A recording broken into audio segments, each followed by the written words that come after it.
Olá, você está ouvindo o Boletim no Rádio, que é o podcast do sistema FAEP Senar Paraná, onde os jornalistas da equipe de comunicação comentam as notícias que estarão nas páginas da revista do sistema FAEP Senar na próxima semana. Nós estamos falando hoje da edição número 1502 do Boletim Informativo. E para celebrar uma edição, vamos dizer assim, temática, nós temos aqui dois convidados mais do que especiais que vão estar aqui conosco, aqui comigo e com o Carlos Guimarães, que participa desse podcast. Eles são o Guilherme Dias, que é técnico do Departamento Técnico Econômico da FAEP. Tudo bem, Guilherme? Tudo bom, André? Boa tarde, ouvintes. E estamos aqui também com a Ana Paula Kowalski, que também é técnica do Departamento Técnico Econômico. Tudo bem, Ana? Tudo bem, André? Boa tarde.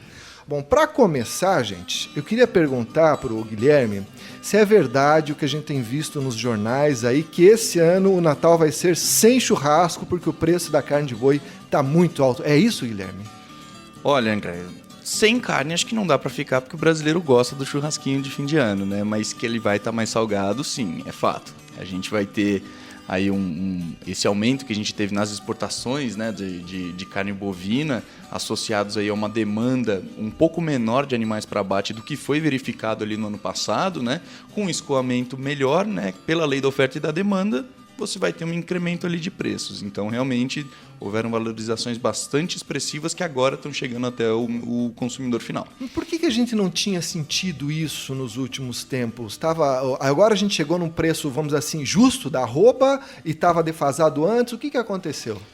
Se a gente analisar o mercado ali, né, em termos de valores nominais da arroba, a gente vem aí lá desde 2015, o pecuarista enxergou um marasmo no mercado, né? A arroba vinha ali a 140, 150, beirava os 160, mas não rompia o patamar. Isso desde janeiro de 2015, né? A gente fez a comparação dos valores nominais e os valores reais e as únicas variações que nós tivemos até esse ano foram para baixo, né? Por conta da famigerada Operação Carne Fraca. Mas a gente notou que esse ano, em função do aumento das exportações, no momento do ano em que ocorre uma maior concentração dos abates aqui no Brasil, em função de festa de fim de ano, entrada de 13º, até mesmo essa política nova, né, do governo atual sobre a disponibilização do saque de parte dos recursos do FGTS, tudo isso aquece a economia. Então a gente está num cenário de que a oferta de animais para abate em relação ao ano anterior é de 4,5% inferior. O consumo interno se aqueceu, com todos os fatores que eu comentei. E a demanda externa está aquecidíssima, principalmente pela China, né, em função da peste suína africana, que praticamente dizimou o rebanho suíno, né? E o chinês, depois que ele aprendeu a comer carne bovina, né, ele vai querer continuar comendo carne bovina. Então, se a gente fosse trocar em miúdos, tem menos boi e tem mais gente querendo comer boi. Exatamente. Tem menos boi, tem mais gente querendo comer boi e a gente tem a habilitação de mais plantas frigoríficas, abertura de novos mercados, tudo isso colabora para o escoamento da carne bovina. Geralmente a gente manda para fora cerca de 20% da nossa produção anual, mas eu suspeito que em 2019 a gente deve fechar entre 25% e 30%.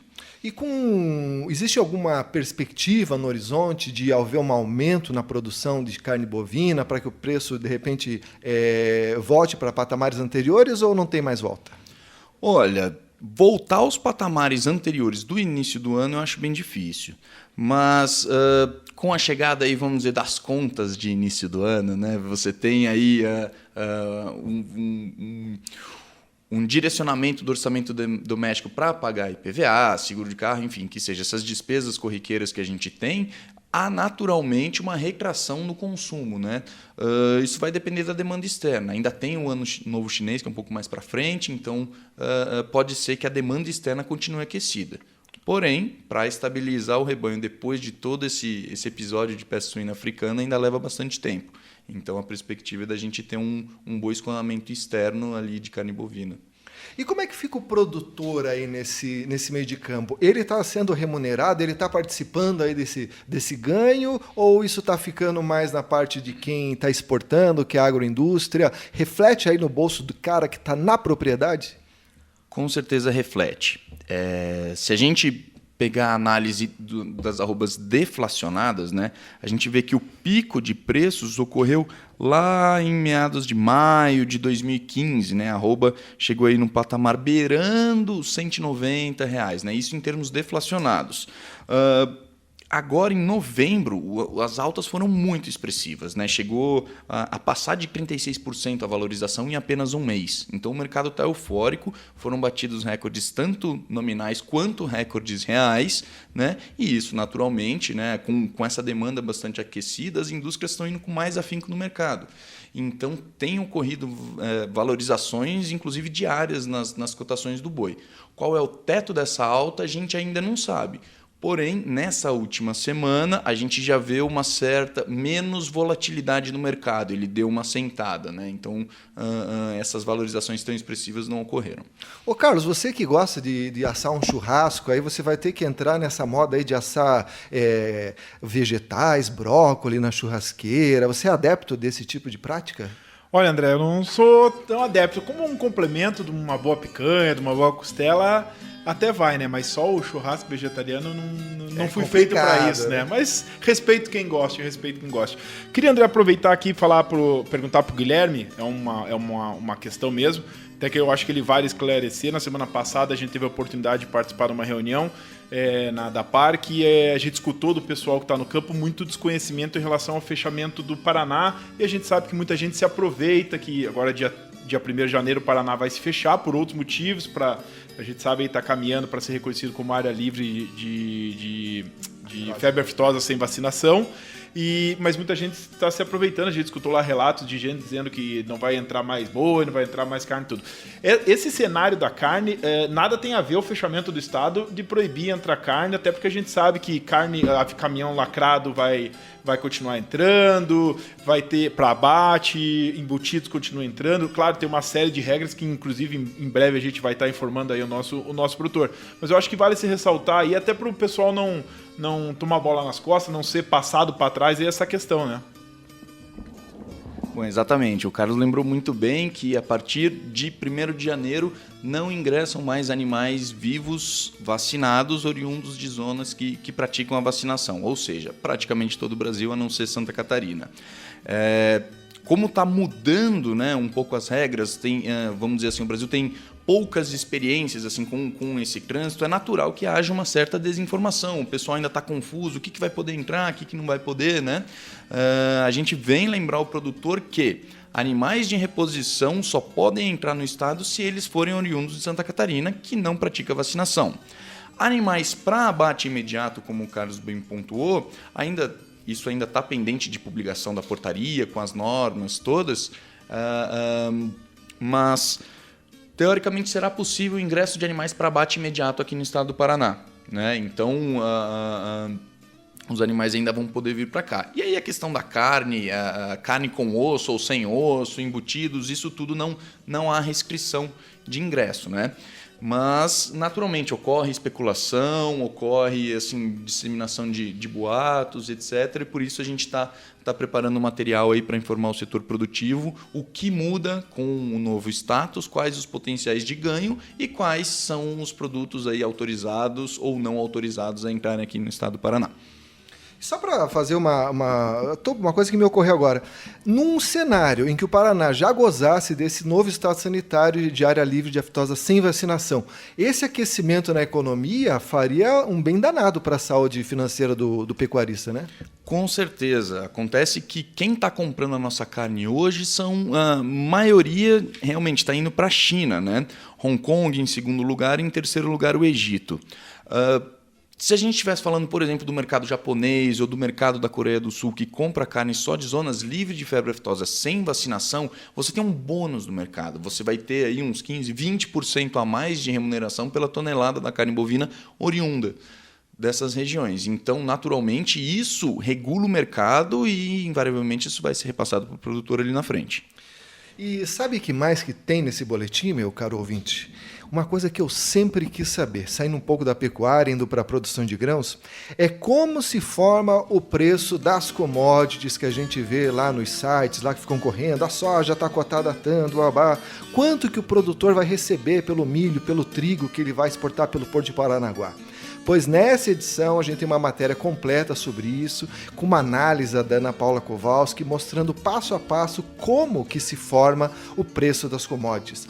Ana, você sabia que essa é uma grande dúvida? Mesmo a gente que trabalha na área tem dificuldade de entender como é que esse caminho aí do preço até chegar no preço final? Com certeza sabia. A gente ouve questionamentos sempre, né? Apesar de ser algo que é corriqueiro, né? Você sabe que é cotado em bolsa, sabe que a commodity tem um certo padrão, ele é homogêneo, ele pode ser transportado, ele pode ser armazenado, mas muitas vezes você não consegue enxergar como esse preço lá em Chicago vai me influenciar no interior do Paraná ou no interior de qualquer outro estado produtor, né? Então, isso é uma dúvida que praticamente todos têm. Algum componente do preço você acaba não sabendo como ele pode influenciar, o que é exatamente, e algo que é simples acaba se tornando mais complexo de entender, né? Inclusive, que fique o registrado crédito aqui, a Ana é testemunha, essa pauta surgiu na Comissão Técnica de Grãos, né? Um debate entre os produtores, os líderes rurais, os presidentes de sindicatos que fazem parte disso aí, fomentando. Muitos não sabem como se chega a esse valor de 74 a saca de soja. Então ali começou uma discussão. A Ana Paula filtrou isso aí, trouxe para a gente. É uma das matérias que a gente vai ter na matéria de capa desse boletim. Ou seja, surgiu do campo mesmo essa pauta, né? Ano passado, quando a gente teve quando a disputa entre Estados Unidos e China teve repercussão muito grande, né? Isso ficou muito em evidência por conta do prêmio. Então, o prêmio teve uma valorização absurda no porto e o produtor não conseguia entender muito bem por que o prêmio estava naquele valor, né? Historicamente, nunca teve em patamares tão elevados. E por que no porto a soja estava R$ 90 e na região produtora estava R$ 80. Então, essa diferença, esse diferencial não era muito bem compreendido, né?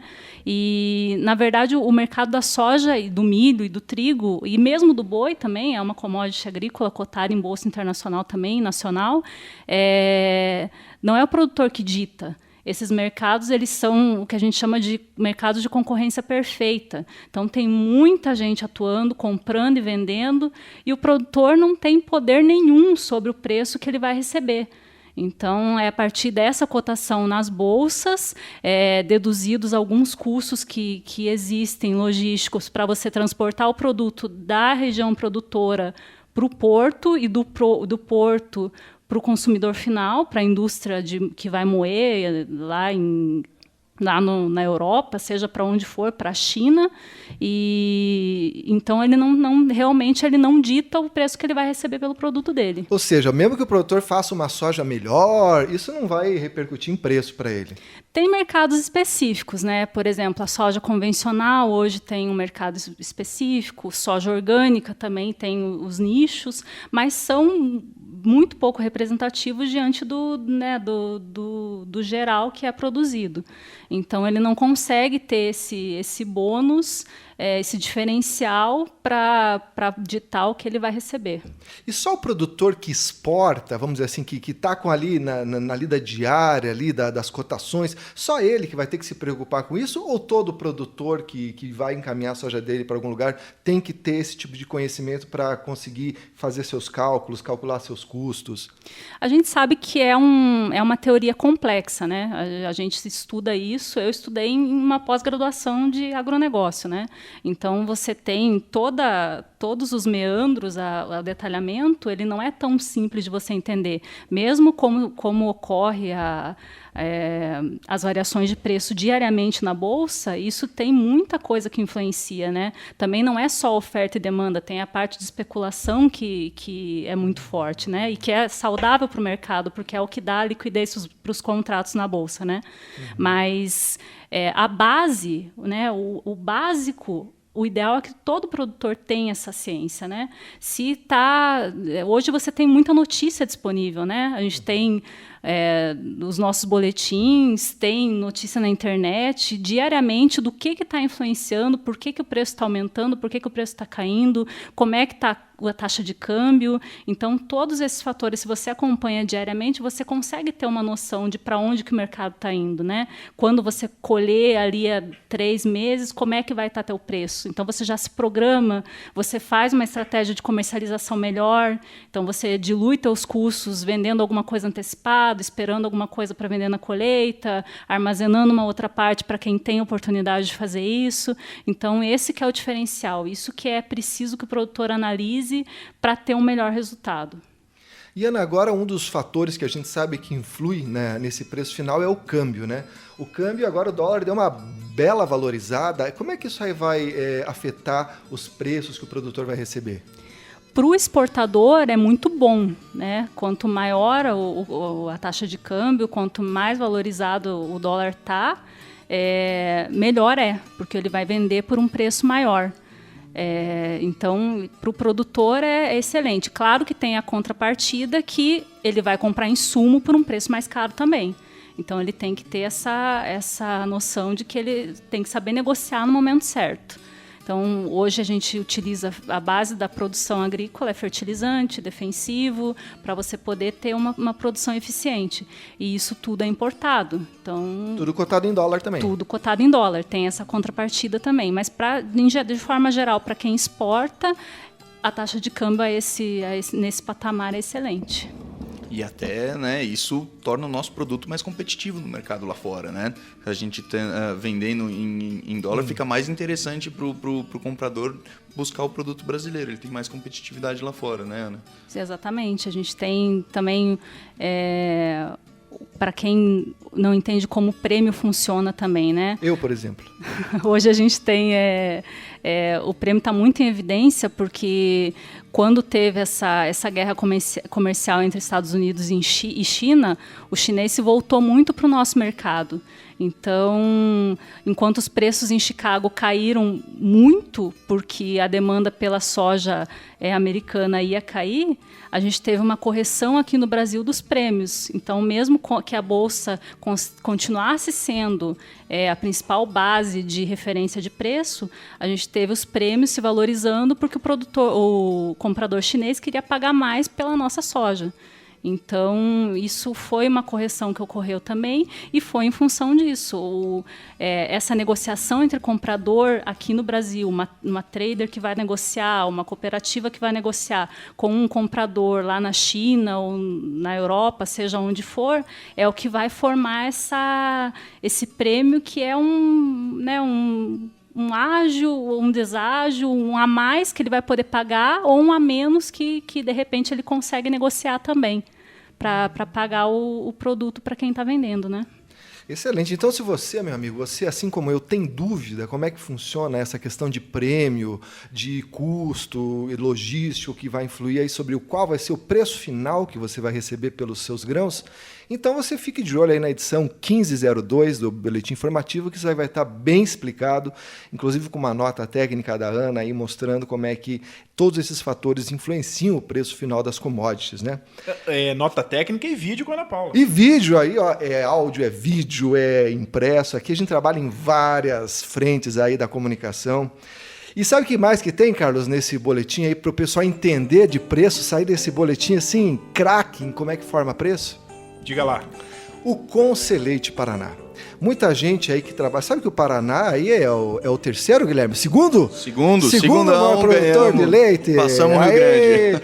Sabe que eu estava vendo há 10 anos atrás, está na coluna Memória do Campo, que vai ser nessa edição também, que há 10 anos atrás nós éramos o 4º produtor. Atrás de Goiás, atrás do Rio Grande do Sul. Você vê como o Paraná melhorou, né? Com certeza. A gente teve um aporte tecnológico muito grande, a gente tem o desenvolvimento aí de genética, capacitação, né? O Senar está aí realizando bastante cursos aí em pecuária de leite, o itinerário formativo está quase finalizado ali, está saindo no forno aí alguns cursos novos, enfim, tudo isso contribui para a qualificação do setor, né? A gente está produzindo mais, está produzindo melhor.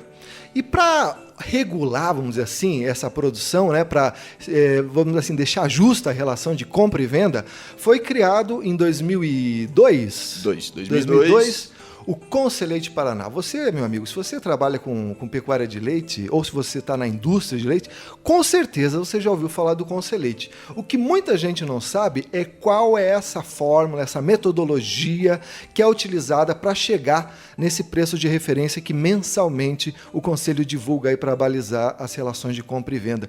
E o Guilherme, né, muito gentilmente, também fez um vídeo aqui para explicar para o pessoal como é que funciona isso. É geral, Guilherme? Todo mundo tem dificuldade de entender essa metodologia do Conselheite ou só eu mesmo que sou meio jaguara que não sei? Não, é porque eu também apanhei bastante para aprender, viu, André?